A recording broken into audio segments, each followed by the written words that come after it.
Hello Vikas. Good evening. నిన్న హిందూ పేపర్లో wonderful article ఒకటి వచ్చింది. అమెరికా 3 దేశాల్లో రెజిమ్ చేంజ్ చేసే ఆలోచనలో ఉన్నట్టు. Yes ma'am. Iran, Russia, China. అయితే ఇంతకుముందు అమెరికా ఇలాంటి పనులే చేసింది. ఉదాహరణకి ఇరాక్. ఇరాక్లో అమెరికా ఎప్పుడైతే సద్దాం హుసేన్ గవర్నమెంట్ టాపుల్ చేసిందో, ఎప్పుడైతే అనిశ్చితి క్రియేట్ చేసిందో, డెమోక్రసీ పప్పెట్ గవర్నమెంట్ అనే పేరుతో ఐఎస్ తయారైంది. అలానే లిబియా గడాఫీని ఎప్పుడైతే తరిమి కొట్టి చంపించిందో, తర్వాత ఇప్పుడు కూడా అమెరికా ఆ రాక్ ఫేస్ చేస్తూనే ఉంది, రెఫ్యూజీ క్రైసిస్ అని, అదని ఇదని. సో ఇట్లా చాలాసార్లు గమనిస్తే, ఒకప్పుడైతే అంటే నేను సివిల్స్ ప్రిపేర్ అయ్యే రోజుల్లో యాక్సిస్ ఆఫ్ ఈవిల్స్ అని చెప్పి ఇరాన్, ఇరాక్, నార్త్ కొరియా పేరు పెట్టి నేను డెమోక్రసీని పరిరక్షించాలి, వీళ్ళు యాక్సిస్ ఆఫ్ ఈవిల్స్ అని చెప్పి. ఇప్పుడు రష్యా పైన, చైనా పైన, ఇరాన్ పైన మంచి టార్గెట్గా ఉందని చెప్పి ఐఆర్ ఎక్స్పర్ట్స్ చెప్తున్నారు. ఇదే నిన్న హిందూ పేపర్లో ఒక ఫార్మర్ డిప్లొమాట్ కూడా ఆర్టికల్ రాశారనమాట. ఇప్పుడు ఒక్కొక్క కంట్రీకి వద్దాం. ఇరాన్, తర్వాత రష్యా, తర్వాత చైనా. ముందుగా ఇరాన్ విషయానికి వస్తే 1979 ముందు పప్పెట్ గవర్నమెంట్, అమెరికా ఏది చెప్తే అది ఒక రాజు ఉండేవాడు ఇరాన్లో, షా గవర్నమెంట్ ఉండేది. తర్వాత ఎప్పుడైతే ఇరాన్లో ఆర్థడాక్స్ సెక్షన్స్ వచ్చాయో, స్లోగా అంతకుముందే Iran nuclear program America help చేస్తుంది. తర్వాత ఎప్పుడైతే ఇరాన్ ఇజ్రాయెల్ మధ్య ఫైట్ స్టార్ట్ అయిందో, ఇజ్రాయెల్కి ఇరాన్ ఎప్పుడైతే థ్రెట్ అని అమెరికా భావించిందో, మొత్తం న్యూక్లియర్ కంట్రోలింగ్ చేయడానికి ట్రై చేస్తుంది అనమాట. అలానే ఒబామా JCPOA తీసుకొచ్చారు. తర్వాత ట్రంప్ వచ్చి JCPOA ఆపేసి ఇరాన్ పైన శాంక్షన్స్ వేశారు. అయితే రీసెంట్గా హిజాబ్ ప్రొటెస్ట్లు అవుతున్నాయి. హిజాబ్ ప్రొటెస్ట్లో కూడా మనం గమనిస్తే అమెరికాని ఇరాన్ తక్కువ అంచనా వేయకూడదు, ఈ ప్రొటెస్ట్లను అవకాశంగా తీసుకుని హ్యూమన్ రైట్స్ వయలేషన్స్ అవుతుందని ఇంటర్వ్యూ అవ్వచ్చేమో, అమెరికా CIAని అసలు ఇరాన్ తక్కువ అంచనా వేయకూడదు అని చెప్పి చాలా మంది ఎక్స్పర్ట్స్ చెప్తున్నారు. ఓవరాల్గా అమెరికా ఇరాన్లో ఎటువంటి పాత్ర పోషించబోతోంది, నీ ఉద్దేశం ఏంటి? ఇప్పుడు ఇక్కడే ఒక ఎగ్జాంపుల్ కూడా ఇచ్చారు మ్యామ్. ఇప్పుడు ఇరాన్లో ఇప్పుడు జరుగుతున్న ప్రొటెస్ట్లు అమెరికా ఎందుకు అండర్ ఎస్టిమేట్ అయ్యొద్దు అంటే, హోస్ని ముబారక్ గవర్నమెంట్ ఈజిప్ట్లో ఇదే జరిగింది. అప్పుడు ఇంకా హోస్ని ముబారక్కి మిలిటరీ, ఇంటెలిజెన్స్ ఫుల్ సపోర్ట్ ఉండింది. అయినా CIA సక్సెస్ఫుల్గా ఆయన గవర్నమెంట్ టాపుల్ చేసింది. సో అమెరికాని తక్కువ అంచనా వేయకూడదు. CIA కొన్ని ఆర్గనైజేషన్స్తో ఫండింగ్ పెట్టి అసలు రెవల్యూషన్ని మ్యానుఫ్యాక్చర్ చేసే ప్రొసీజరే CIAకి ఉంది. దీన్ని ఆట్పోర్ అని ఒక ఆర్గనైజేషనే ఉండేది. వాళ్ళు సెర్బియా నుంచి రెవల్యూషన్స్ వెళ్ళి రెజిమ్ చేంజ్కి మ్యానుఫ్యాక్చర్ చేసేవాళ్ళు రెవల్యూషన్. ఆట్పోర్, OTPOR ఒక ఆర్గనైజేషన్. వీళ్ళు రెవల్యూషన్ కన్సల్టెంట్లు. వీళ్ళకి జాబ్ వచ్చి వాళ్ళ ఒక కంట్రీకి వెళ్ళి రెవల్యూషన్ మ్యానుఫ్యాక్చర్ చేస్తారు. వీళ్ళు సెర్బియాలో చేశారు. అప్పట్లో మన కలర్ రెవల్యూషన్స్ జరిగాయి మేము గల్ఫ్లో. అవన్నీ కూడా హాట్ పవర్ ఇన్వాల్వ్ అయ్యి ఉంది అని చాలా మీడియా ఆర్గనైజేషన్స్ బ్లేమ్ చేశాయి. CIA ఎప్పుడు కూడా చేసేది. దీంట్లో బేసికలీ ఒక చిన్న టర్మ్ ఉంది మ్యామ్, అమెరికన్ ఎక్సెప్షనలిజం అని. అంటే అమెరికా ఇప్పుడే కాదు, 1800s ట్రిపోలిటాన్ ఒక కాలనీ ఉండేది ఆఫ్రికాలో, ఒటమాన్ దగ్గర. అక్కడ నుంచి వీళ్ళు అంతే, ఏది చేసినా రైట్, అండ్ వాళ్ళ ఇంట్రెస్ట్ ఉన్నంత వరకు వాళ్ళు ఎంతకైనా వెళ్తారు. వాళ్ళ ఫారిన్ పాలసీలో దీన్ని వాళ్ళు అమెరికన్ ఎక్సెప్షనలిజం అంటారు. వాళ్ళకి గవర్నమెంట్ నచ్చకపోతే, వాళ్ళు చెప్పినట్టు వినకపోతే గవర్నర్ని మార్చేస్తారు. అది నిజంగా మార్చినా, మ్యానుఫ్యాక్చర్ చేసి మార్చినా మార్చుతారు, సపోర్ట్ చేస్తారు. వాళ్ళు చేస్తారు కాబట్టి అది కరెక్ట్. ఇది అమెరికన్ మోడల్. బికాస్ ఇప్పుడు ఒబామా JCPOA చేశారు, ఆయన వెళ్ళిపోయారు. తర్వాత ట్రంప్ వచ్చి నాకు JCPOA అమెరికా తరపున లేదు అని మొత్తం ఆపేసి ఇరాన్ శాంక్షన్ చేశారు. బిడెన్ దాన్ని విత్డ్రా చేయలేకపోతున్నారు. సో ఫ్యూచరిస్టిక్లో చూస్తే కనుక America Iran relations next 2 years Biden గవర్నమెంట్లో ఎలా ఉండబోతుంది అనుకుంటున్నాం? Ma'am, Biden democrat, Obama democrat. వీళ్ళిద్దరి మీద యాక్చువల్లీ ఇజ్రాయలీ లాబీ ప్రెషర్ తక్కువ ఉంటుంది. ట్రంప్ రిపబ్లికన్, అతని మీద ఇజ్రాయలీ లాబీ చాలా ఎక్కువ ఉంది. అమెరికాలో మెయిన్ గొడవ అమెరికన్ గవర్నమెంట్ కంటే కూడా ఇజ్రాయలీ లాబీ ఇరాన్తో ఎటువంటి డీలు చేయకూడదు అన్న ప్రెషర్ అమెరికా మీద ఎక్కువ. వాళ్ళ ప్రెషరే ఎక్కువ మ్యామ్. బైడెన్కి వేరే ఆప్షన్ లేదు. ఇప్పుడు మిడిల్ ఈస్ట్లో పైవట్ టు మిడిల్ ఈస్ట్ అమెరికాది ఇంకా లేదు, అయిపోయినట్టే. ఇప్పుడంతా pivot to Asia, global politics ఏషియాకి మూవ్ అయిపోయింది. లాస్ట్ లెఫ్ట్ అవుట్ ఉన్నది ఇరాన్ ఇష్యూ. 444 days రెవల్యూషన్ జరిగినప్పుడు అమెరికన్ డిప్లొమాట్ని కిడ్నాప్ చేసి పెట్టుకున్నప్పుడు పాడైన రిలేషన్షిప్. బట్ టైం వచ్చేసింది, ఇప్పటికీ అమెరికాకి ఇరాన్కి రిలేషన్షిప్ బిల్డ్ అవ్వాల్సిందే. ఎందుకంటే ఇది ఇప్పుడు మల్టీపోలార్ వరల్డ్. మనం ఇరాన్తో పాడవుతే మీరు అబ్జర్వ్ కూడా చేశారు, ఇరాన్ చైనా కలుస్తున్నారు, ఎనిమీస్ ఎ ఫ్రెండ్ అని. సో ఇరాన్తో న్యూక్లియర్ డీల్ కంటిన్యూ చేసుకోవాల్సిందే. బైడెన్కి ఆ డైలమా ఉంది, ట్రంప్ చేసినట్టు క్యాన్సిల్ చేసుకుందామా, లేదు ఆయన ప్రిడెసెసర్, ఆయన ముందు డెమోక్రాట్ ఒబామా చెప్పినట్టు కంటిన్యూ చేద్దామా అన్న డైలమాలో బైడెన్ ఉన్నాడు. ఓకే, సో ఇకపోతే రష్యా విషయానికి వస్తే Putin is behaving like A mad man అని చెప్పి బిడెన్ అన్నారు.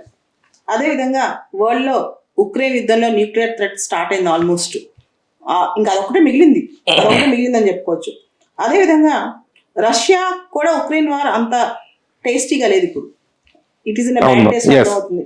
ముఖ్యంగా రష్యాలో డబ్బులు నాశనం అయిపోయినాయి, రష్యా పైన ఎకనామిక్ శాంక్షన్స్, ఆయిల్ శాంక్షన్స్ వచ్చాయి. పీపుల్ కూడా రష్యాలో ప్రొటెస్ట్ చేస్తున్నారు, రష్యన్స్ కూడా.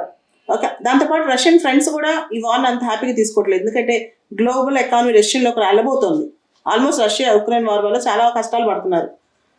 ఉక్రెయిన్ వార్ వల్ల అమెరికాకి ఏం నష్టం లేదే, ఎందుకంటే డైరెక్ట్ ఏమీ లేదు. ఇన్ఫాక్ట్ ఉక్రెయిన్ కి ఆర్మ్ సప్లై కంపెనీస్ అన్ని అమెరికాలో హ్యాపీ ఫీల్ అవుతున్నాయి, కొత్త కాంట్రాక్ట్లు వస్తున్నాయి అన్నమాట. సో దీన్ని బట్టి చూస్తే పుతిన్ గవర్నమెంట్ అనేది అమెరికాకి చాలా కంటిన్యూగా ఉంది. ఎటువంటి పరిస్థితుల్లో పుతిన్ అమెరికా అగ్రి చేయట్లేదు, కానీ పుతిన్ దించే ఛాన్స్ చాలా కష్టం. పుతిన్ చూస్తే జీ జిన్పింగ్ కానీ, పుతిన్ కానీ, లేకపోతే టైప్ ఎర్డోగన్ కానీ, వీళ్ళందరూ పాతుకుపోయారు, లార్జర్ దాన్ లైఫ్ అయిపోయారు అనమాట. ఇప్పుడు America Russia relationship, cold war enemies ఇద్దరు, ఎలా ఉండబోతుంది వికాస్? మ్యామ్ పుటిన్ ఒక ఒలిగార్కీ మ్యామ్, అదొక గవర్నమెంట్ కాదు. పుటిన్ అనేవాడు ఒక మనిషి కాదు, అదొక వ్యవస్థ.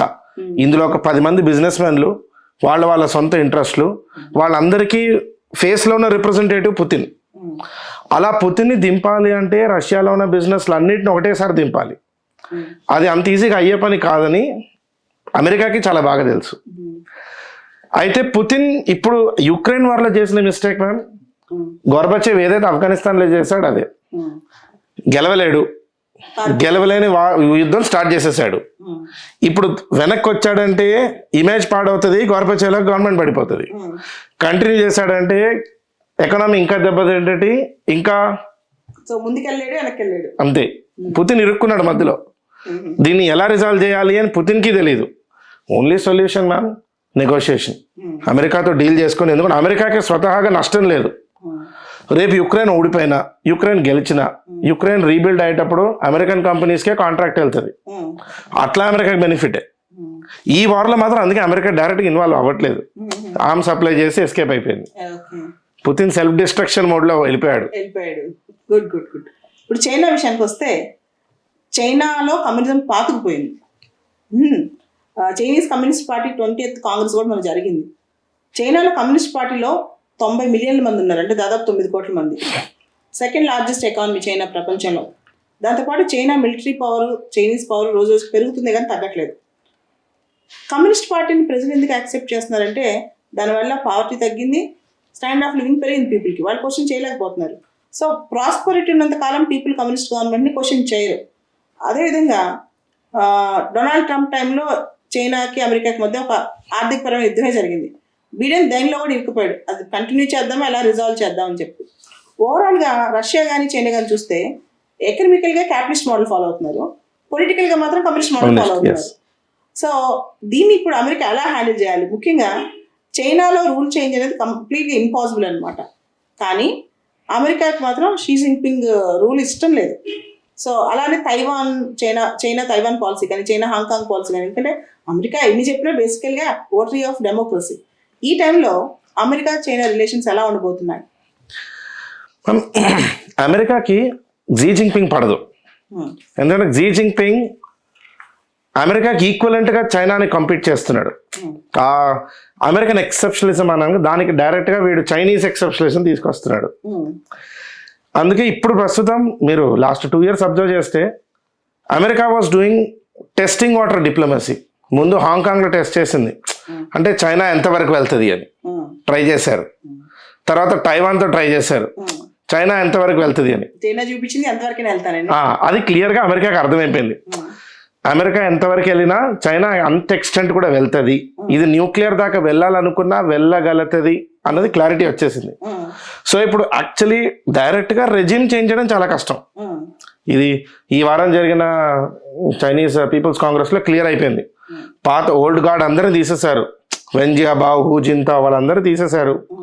ఇప్పుడు బేసికలీ చైనీస్ గవర్నమెంట్ కంటే కూడా జీ జింగ్పింగ్ గవర్నమెంట్ ఇది. అంత one man rule, one man his man, అంత వాళ్ళే. వీళ్ళని డైరెక్ట్ గా హెడ్ ఆన్ గా చేసి టార్గెట్ చేయడం చాలా కష్టం. And America China economic partners ma'am. వీళ్ళు ఎట్లా అంటే కన్స్యూమర్ డిస్ట్రిబ్యూటర్ చంపలేడు, డిస్ట్రిబ్యూటర్ కన్స్యూమర్తో కొట్లాడలేడు, వాళ్ళిద్దరికి పడదు, అయినా కలిసే ఉండాలి, వేరే ఆప్షన్ లేదు వీళ్ళిద్దరికి. ఇది వీళ్ళకి క్లియర్గా అర్థమైంది.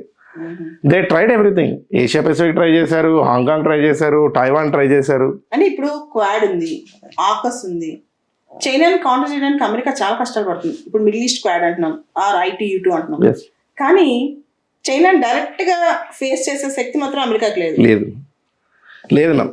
అండ్ చైనా ఇది ముందే గెస్ట్ చేసి ఇలాంటిది ఏదో అవుతుందని వాళ్ళ రెన్మిన్బీ గ్లోబల్ కరెన్సీ బాస్కెట్లో తీసుకొచ్చి డాలర్ దగ్గర కూడా ఎక్కడైనా ఛాలెంజ్ అవుతుంది ముందే ప్లాన్ చేసుకున్నాడు. జీ జింగ్పింగ్ 5 years ముందు ఆలోచించి పాలసీ చేసుకుంటున్నాడు, అమెరికా ఇప్పుడు ఆలోచించి పాలసీ చేసుకుంటుంది. అండ్ చైనాకి అమెరికాకి ఒక డిఫరెన్స్ మ్యామ్. అమెరికాలో ప్రెసిడెంట్ మారినప్పుడు చైనా అప్రోచ్ మారిపోతుంది, చైనాలో ప్రెసిడెంట్ మారే ఆపర్చునిటీ లేదు కాబట్టి అప్రోచ్ ఒకటే. But nice discussion Vikas. Thank you ma'am.